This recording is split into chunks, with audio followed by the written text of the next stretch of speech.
Hey folks, Sean here. And in this episode, I want to talk to you about what to do if in the event your B2B SaaS product is not getting enough or any paid conversions. Now, this situation you may find yourself in if you design and build a product, you launch said product, you develop a channel to help people find your product, and then you have either some or very little activity as it pertains to ultimately paying for the product. Now, what you might see is if you've developed this into your product, which is something that I do a lot, if you have like a free trial, for example, you might get people signing up to use the product, but you may not be getting people to successfully convert to paying for the product. If this is a situation you find yourself in, there are typically one out of two possibilities going on, or perhaps both. In this situation, what I typically find is the culprit is that you either are targeting the wrong market or you've got problems with essentially the quality or the value really that your product is providing. Sometimes both.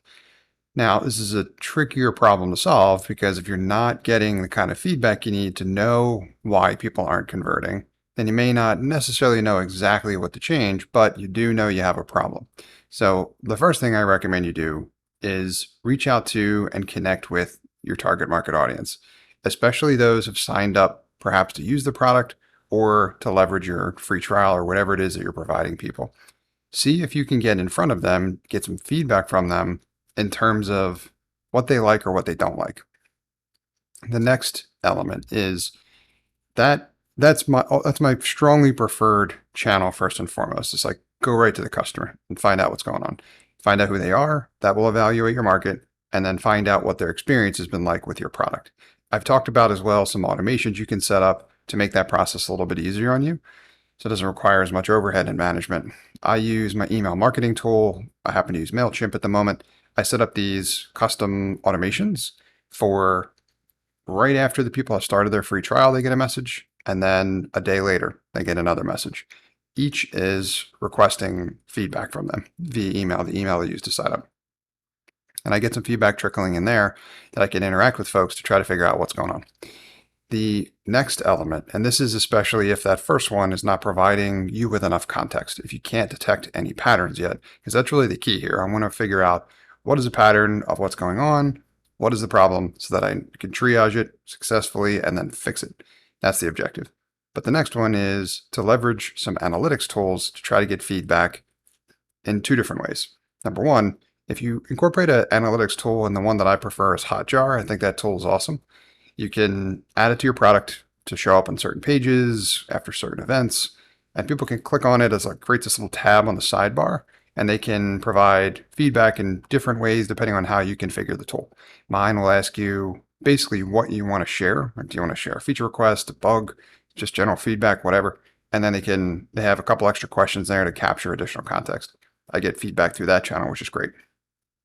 Bonus points is like that's when people are actually using the product. So that's when these things are fresh. And one of the recommendations there as well too is like people might be emotionally charged in those moments, especially if they aren't feeling great about whatever's going on. I want them to reach out. So I want that to be right there, just a single click away. The next advantage of tools like that, Hotjar provides a screen recording technology. So if you incorporate it into your product, you can actually go in there and you can watch user sessions. You can see what they do. You can see the kind of results that your product is producing. And if you're able to maintain objective feedback over the quality or the value that you think your product is providing and hold that to a high standard, you can start to evaluate its level of performance. Now, I have a product that is struggling with paid conversions at the moment.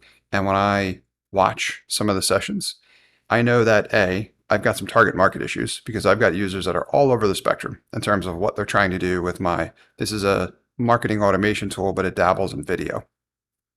So I got a bunch of different use cases going on. So that's like running experiments with multiple variables each. I'm not going to be able to really figure out which one led to the different outcomes. So I really need to consolidate there. That's number one. And the analytics tools, especially the screen recordings, told me that. The second one is you could take a look at said quality of the results yourself and try to objectively measure the level of quality there. And I have an issue there as well too. So with my tool, I have a centering problem. Like my tool creates short form video clips for people, but it does it in an automated way. And right now, the clip quality is not always 100%. So if that's not perfect or near it in terms of what people are looking for and their expectations, they may not continue to use it, especially if that's their first experience. Their first experience isn't great, and good luck overcoming that, right? So you really need to make sure that you can nail that down and you get that fixed. So I already have two things I know I can do just from that one analytics tool. So I'll give you a bunch of recommendations. I would encourage you to set all of these things up. Feedback will come in over time, especially if you automate it.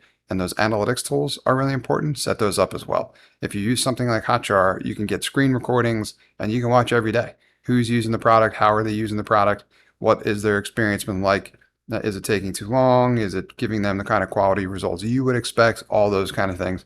And this will lead you to be able to identify the patterns like I just did in terms of the two things that I know I need to fix about my product. And then after we fix those things, we can measure whether or not we're actually having any successful conversions at that point.